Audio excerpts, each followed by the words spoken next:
समान नागरिक संहिता यानी यूनिफॉर्म सिविल कोड को लेकर भाजपा शासित राज्य काफी हद तक सहमत हैं कि इसे लागू किया जाना चाहिए। उत्तराखंड में इसको लेकर एक कमेटी का गठन किया गया है, तो उत्तर प्रदेश सरकार में उप मुख्यमंत्री केशव प्रसाद मौर्य ने भी कहा है कि सरकार इस पर विचार कर रही है।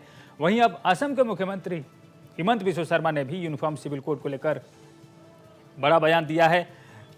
मुख्यमंत्री हिमंत बिस्वा शर्मा ने यूसीसी के पक्ष में बात करते हुए कहा है कि ये सभी मुस्लिम महिलाओं का मुद्दा है। हर कोई यूसीसी का समर्थन करता है। कोई भी मुस्लिम महिला नहीं चाहती कि उसका पति 3 अन्य पत्नियों को घर पर लेकर आए और 3 शादियां करे। ऐसा कौन चाहेगा?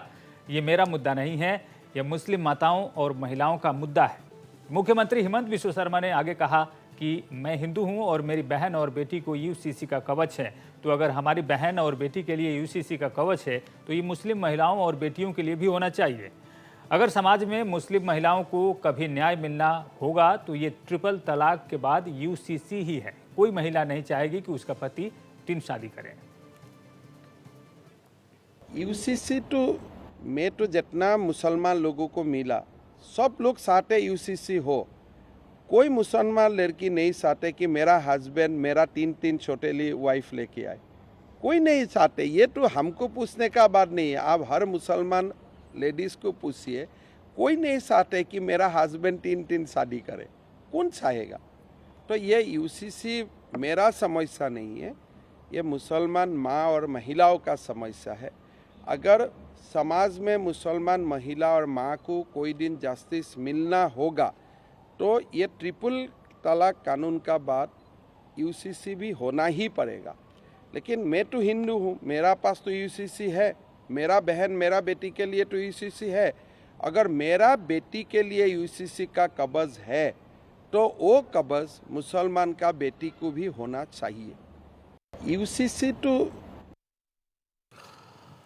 तो यूसीसी क्या है, इसको आपको समझाने की कोशिश करते हैं। समान नागरिक संहिता का अर्थ क्या है? धर्म और जाति से ऊपर उठकर पूरे देश के लिए एक समान कानून ही समान नागरिक संहिता यानी यूनिफॉर्म सिविल कोड है। धर्म और जाति से ऊपर उठकर पूरे देश के लिए एक कानून, यही है यूसीसी। ये किसी जाति और धर्म के पर्सनल लॉ से ऊपर है, यानी ये किसी एक जाति के लिए पर्सनल लॉ नहीं है, ये सबके लिए होगा। अगर ये लागू होता है तब यूनिफॉर्म सिविल कोड धर्मनिरपेक्ष कानून की तरह है जो सभी धर्मों के लिए समान है। तो ये ज़्यादातर लोगों के विचार हैं कि यूनिफॉर्म सिविल कोड भारत में लागू हो।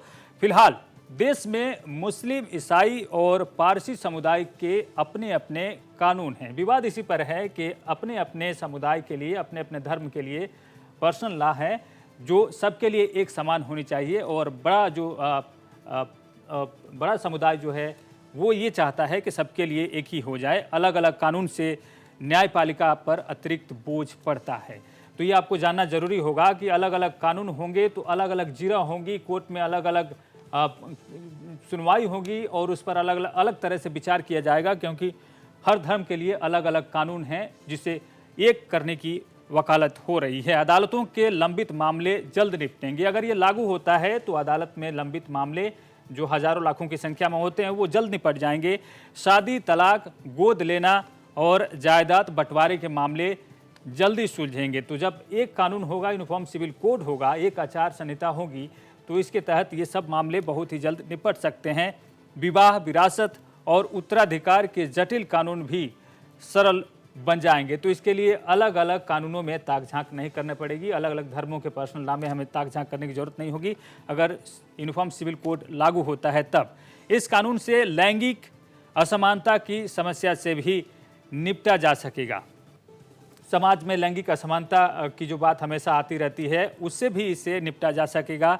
अब बात करते हैं दूसरे देशों में किस तरह की व्यवस्थाएं लागू हैं। America, Ireland, Bangladesh, Pakistan, Egypt, Malaysia, तुर्की, इंडोनेशिया और सूडान में ये कानून लागू है। तो आप सोच सकते हैं अमेरिका जैसे बड़े देश में इस तरह के कानून लागू हैं और हमारे देश में इसका विरोध हो रहा है।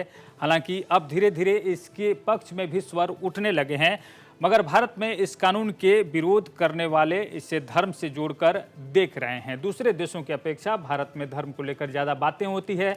भारत में धर्म से जोड़कर इसे ज़्यादा देखा जाता है।